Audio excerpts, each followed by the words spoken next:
Aboulala, fils de Soleiman, la cécité t'a fait un don précieux, car si tes yeux voyaient la génération présente, ta prunelle n'apercevrait pas un seul homme.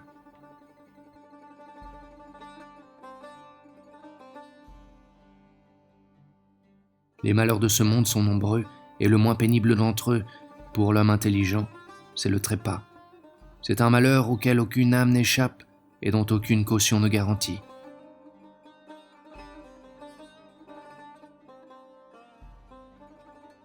Nous avons ri. Quelle imprudence de notre part.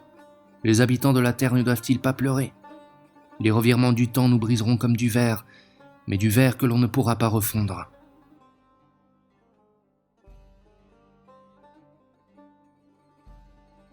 Quoi, ils m'ont fait des reproches alors que j'étais vivant, puis une fois enterré, l'un d'entre eux s'est levé pour prononcer mon éloge funèbre. Quelle chose étonnante. Nous sommes bien tous les mêmes, pauvres créatures humaines, qui nous trouvons mourant un beau soir. Chacun de nous aime ce monde d'un amour exagéré.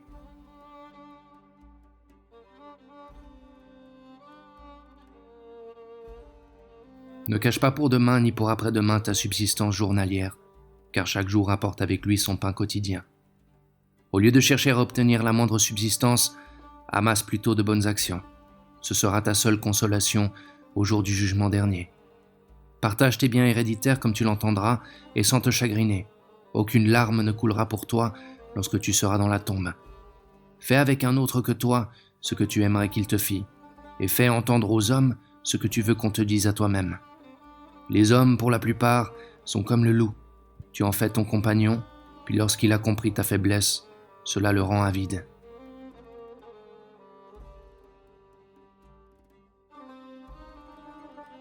L'âme n'a pas cessé de jouir de la plus parfaite quiétude jusqu'au moment où, en vertu d'un ordre divin, elle est venue s'établir dans le corps.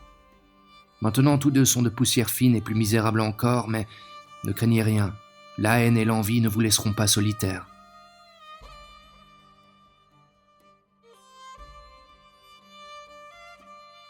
Sois homme de bien, en intention et en action, quand bien même les créatures ne te rendraient pas la pareille. Du jour où tu as imploré leur générosité, tu es devenu leur adversaire. Voudrais-tu même être honoré par eux, qu'ils te mépriseraient?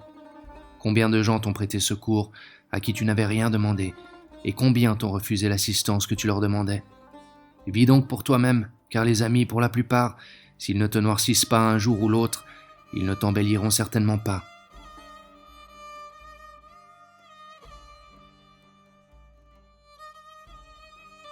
Si tu as voulu t'unir un jour avec une compagne, je te dirais que la meilleure des femmes de l'univers est celle qui est stérile. La pleine lune guérit, même si elle est éprouvée par une maladie, mais les âmes incurables n'ont pas de maladie. Nous avons des chemins vers la mort dans tout l'Orient et l'Occident, dont le plus direct est le plus pénible à gravir. Le monde est une demeure où chaque nouveau venu, d'entre les hommes, invite au départ celui qui lui a donné le jour.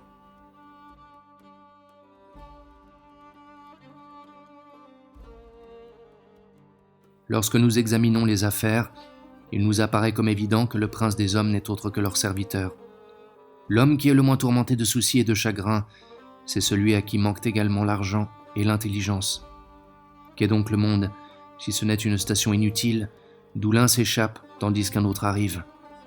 Tu pleures sur celui qui vient de mourir parce que c'est une perte récente, mais celui qui est mort avant lui est déjà oublié. Si je m'étais choisi moi-même l'existence, c'est tourmenté de remords que je me serais mordu les doigts. Cela te consolera de ce que celui qui serre fortement les subsistances ouvre les mains, et de ce que celui qui a élevé l'édifice démolit.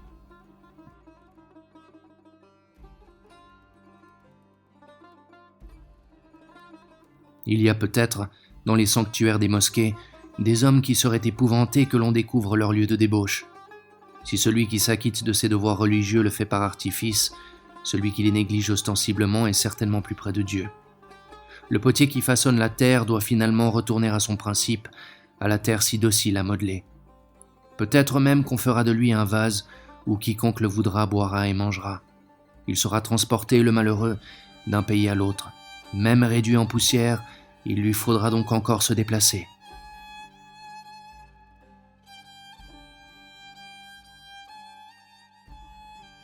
La connaissance que j'ai de la créature m'a rendu exempt du désir de la posséder. Je sais très bien que l'univers n'est qu'un atome de poussière.